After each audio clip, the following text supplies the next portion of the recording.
Hello and welcome to our session 3 on early childhood education. Today we are going to talk about theorizing in the field of early childhood education, and we will also do a lot of reflective activities which will help you to discover your understandings in a better way. For today's session I set 3 objectives. And the first objective is here. We will start talking about learning theories in a broader perspective, and we will start with defining or with discovering our understanding about the human person. This is very important because the understanding of a human person, of a human being, and understanding of the purpose of life of a human person really impacts on the defining of the learning theories and learning practices. Our second objective is to introduce traditional learning theories and also a couple of complementary perspectives on learning as applied in early childhood education. And our third objective, as I say, is to help you to discover what you would understand by learning and what you would understand by being a teacher, a practitioner, and what you would understand by the learning process itself.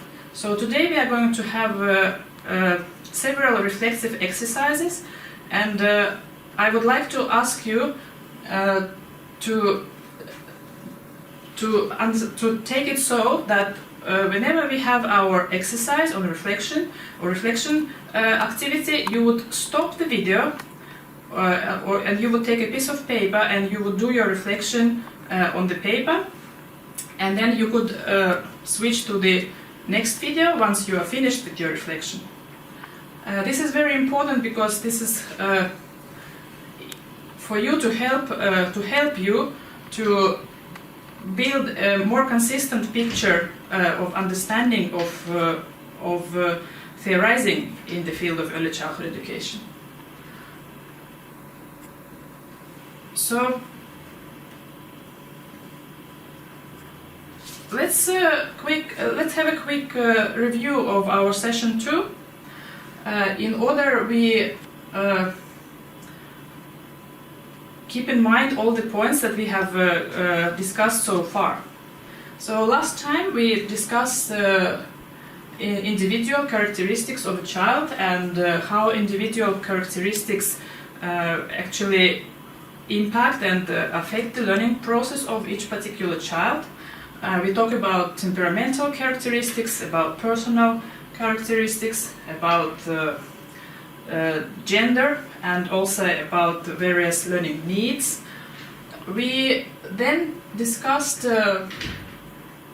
specific areas of learning and development, and I emphasized the point that it's very important to talk about specific areas of learning and development only after we have discussed prime areas of learning and development. So after that we have discussed the characteristics of effective learning, and we talked about the role of play in learning process. We talked about motivation, we talked about the engagement of a child, about being active in the learning process, and we also talked about the 21st century skills in a way that they would represent certain goals for education. But let's put our understanding of prime areas and specific areas in a broader perspective today.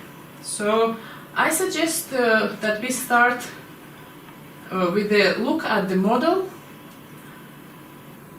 which will help us to see that there are many different layers and there are many different points and concepts to be taken into account when we are working with children. This is also important to put all the knowledge that you have obtained so far we can put all this knowledge in a broader framework. So I suggest the metaphor of a nesting doll, which will accurately represent the layers and also will emphasize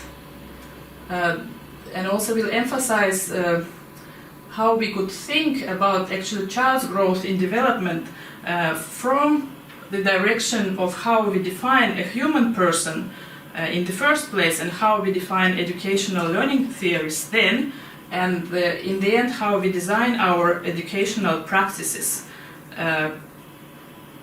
Because as we understand, raising a child and teaching a child is not something that happens on its own as a separate type of activity. Raising a child and educating a child is always embedded in a broader system, and this is why it's important to start with this broader perspective today. So we will now look at how the philosophy of a human person actually helps us to define learning theories and learning practices. Philosophy of the human person has always been an interesting subject of study for people through the centuries.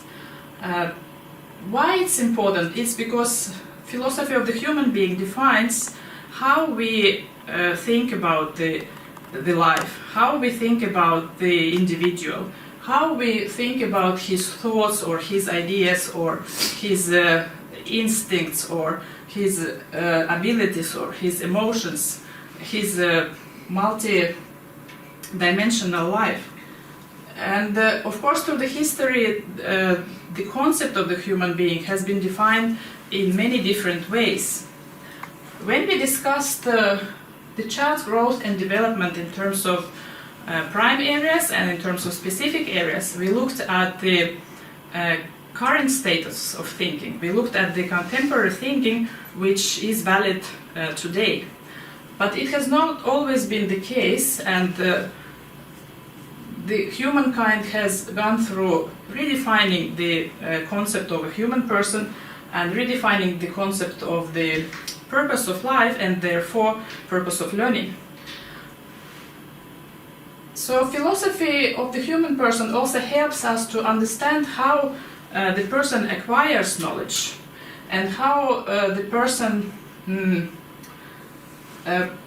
can learn certain things, and how the person looks at the value of certain knowledge and at the value of the learning process itself. So this is why I encourage you to look at this point at the early childhood field we are discussing in our course through the perspectives of a human person. I would next like to brainstorm you, and I've introduced this activity. I would like you to think about what a good life is for you, and what do you mean by being a good human being, and what is freedom of you, because all these concepts, they are related to our understanding of the human person, and therefore, as we understand now, they are also related to the definition of the learning process. So at this point, when we do the reflective exercise, you will need a paper and a pen, and you will take a break now and write your thoughts. It might be in the form of keywords, it might be in the form of a mind map, it might be in the form of a few sentences. It's up to you to choose the format you like. The main thing is that you reflect on your thinking and you put down your thinking on the paper.